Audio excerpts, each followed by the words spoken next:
તમામ વડીલોને મારા નમસ્કાર. સાંભળો આજના મુખ્ય સમાચાર. સાયલા શહેરમાં સરકારી સસ્તા અનાજની દુકાન ધરાવનાર વેપારીઓ ગરીબોના હકનું અનાજ બારોબાર વહેંચી નાખતા ઝડપાયો છે. મામલતદારની ટીમે ચેકિંગ હાથ ધરી 40,000થી વધુનો સરાકરી અનાજનો જથ્થો સીઝ કરી દુકાનદાર સામે કાર્યવાહી હાથ ધરી છે. દેશમાં 22મી સપ્ટેમ્બરથી જીએસટીના નવા દર લાગુ પડતા સૌથી વધુ મોટો ફાયદો ઓટોમોબાઈલ ઇન્ડસ્ટ્રીને થયો હોય. આ વર્ષે નવરાત્રિથી દશેરાના દિવસોમાં કાર ટુ વ્હીલરના જંગી વેચાણ સાથે સારી એવી તેજી આ ઇન્ડસ્ટ્રીમાં જોવા મળી છે. જામનગર નજીક ગોતારપરા ગામના પાટિયા પાસે ગઈકાલે દશેરાના પર્વના મોડી સાંજે બે બાઇક સામસામે અથડાઈ પડ્યા હતા અને ગોઝારો અકસ્માત સર્જાયો હતો. જે અકસ્માતમાં બંને વાહનના ચાલકોના અંતરિયાળ મૃત્યુ નિપજ્યા. હાઈકમાન્ડના આદેશને પગલે પ્રદેશ કોંગ્રેસે આગામી 3 થી 10 ઓક્ટોબર દરમિયાન રાજ્યભરમાં વોટ ચોર ગદ્દી છોડ અભિયાન શરૂ કરવાની જાહેરાત કરી છે. જામનગરમાં લાલપુરના આર્બલુસ ગામમાંથી ડિગ્રી વગરનો બોગસ તબીબ એસઓજીના હાથે પકડાયો. મધ્યપ્રદેશ અને રાજસ્થાનમાં બાળકોના મોતનો આંકડો સતત વધી રહ્યો છે. બંને રાજ્યમાં છેલ્લા 15 દિવસમાં કુલ 11 બાળકોના મોત થયા છે. આ મોત પાછળનું કારણ એક કફ સિરપ હોવાનું જાણવા મળ્યું છે. મધ્યપ્રદેશના છિંદવાડામાં 9 અને રાજસ્થાનમાં 2 બાળકોના મોત બાદ સરકારની નોડલ એજન્સીએ આ મામલે વધુ તપાસ હાથ ધરી છે. સોનમ વાંગચુકની ધરપકડ સામે પત્ની સુપ્રીમ કોર્ટ પહોંચી. એનએસએ હેઠળ અટકાયતને ગેરકાયદે ગણાવી. બિહારના પૂર્ણિયા જિલ્લામાં શુક્રવારે વહેલી સવારે એક મોટી દુર્ઘટના સર્જાઈ છે. વંદે ભારત એક્સપ્રેસ ટ્રેનની અડફેટે આવવાથી 3 લોકોના ઘટના સ્થળે જ મૃત્યુ નિપજ્યા છે, જ્યારે અન્ય 2 વ્યક્તિ ગંભીર રીતે ઘાયલ થયા છે. ખૂબ જ મહત્વના સમાચાર સામે આવ્યા છે.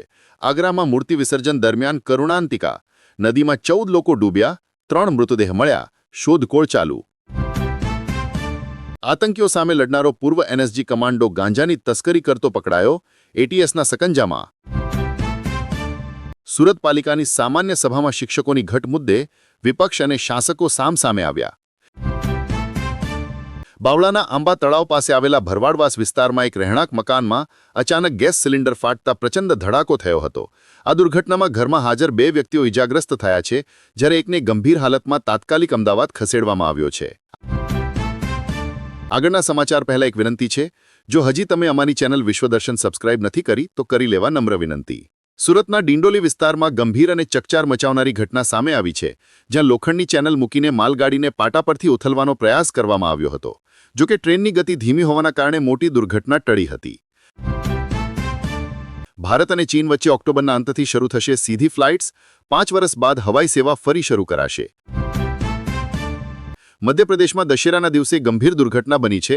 અહીં ખંડલા જિલ્લામાં દુર્ગા પ્રતિમાનું વિસર્જન કરવા જઈ રહેલી ટ્રેક્ટર ટ્રોલી નદીમાં ખાબકી છે. પંઢાના પોલીસ સ્ટેશન વિસ્તારના અડલા ગામમાં ટ્રેક્ટર ટ્રોલી તળાવમાં ખાબકી જતા 11 લોકોના કરુણ મોત થયા છે.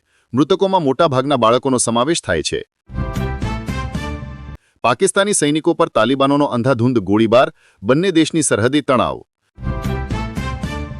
ગુજરાત સરકારે કૃષિ મશીનરીકરણ યોજના અંતર્ગત ખેડૂતોને નાણાકીય સહાય આપવાની જાહેરાત કરી. આ યોજનાથી ખેતીમાં મશીનરી ખરીદી સરળ બનશે અને ઉત્પાદન વધશે. પ્રધાનમંત્રી નરેન્દ્ર મોદીએ કુદરતી ખેતીને પ્રોત્સાહન આપવા માટે ખેડૂત કુદરતી ખેતી શિક્ષણ યોજનાને મંજૂરી આપી છે. આ યોજના હેઠળ એક અનુભવીશીલ ખેડૂત બીજા ખેડૂતોને કુદરતી ખેતીની પદ્ધતિઓ શીખાશે. ફ્રાન્સમાં આર્થિક સંકટ અને કઠોર નીતિઓ સામે પ્રચંડ દેખાવ થઈ રહ્યો છે. દેશભરના 200થી વધુ શહેરો અને નગરોમાં હજારો કામદારો, નિવૃત્તો, વિદ્યાર્થીઓ અને નાગરિકો રસ્તા પર ઉતરી આવ્યા હતા. સરકારી યોજનાઓના નામે છેતરપિંડી. રખિયાલમાં સિલાઈ મશીન અને ઘી કાંઠામાં સિનિયર સિટીઝનના પૈસા અપાવવાના બહાને ટોળકીએ છેતર્યા. આજે સોના ચાંદીના ભાવમાં ઘટાડો.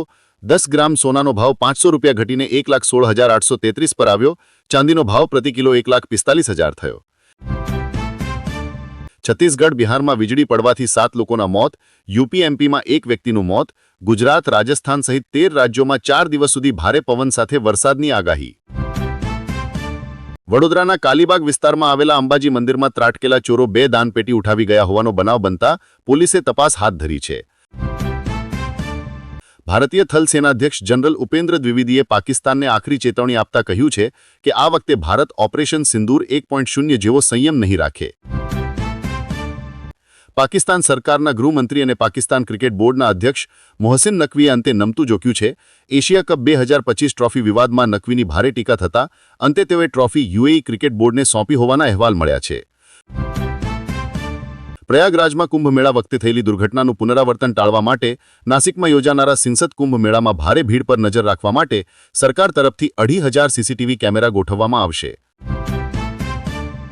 ભારતમાં છેલ્લા 33 વર્ષોમાં કેન્સરના દર્દીઓની સંખ્યામાં ઝડપી વધારો થયો છે.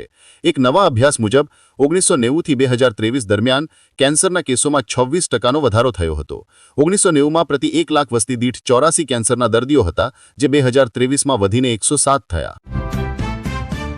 વડીલો, આ સાથે જ આપણા સમાચાર અહીં સમાપ્ત કરવામાં આવે છે. જો તમે ડેલી સવારે 6 વાગે સમાચાર સાંભળવા માંગતા હોય તો અમારી આ ચેનલ વિશ્વ દર્શનને સબસ્ક્રાઇબ જરૂર કરી લેજો. જય જવાન, જય કિસાન.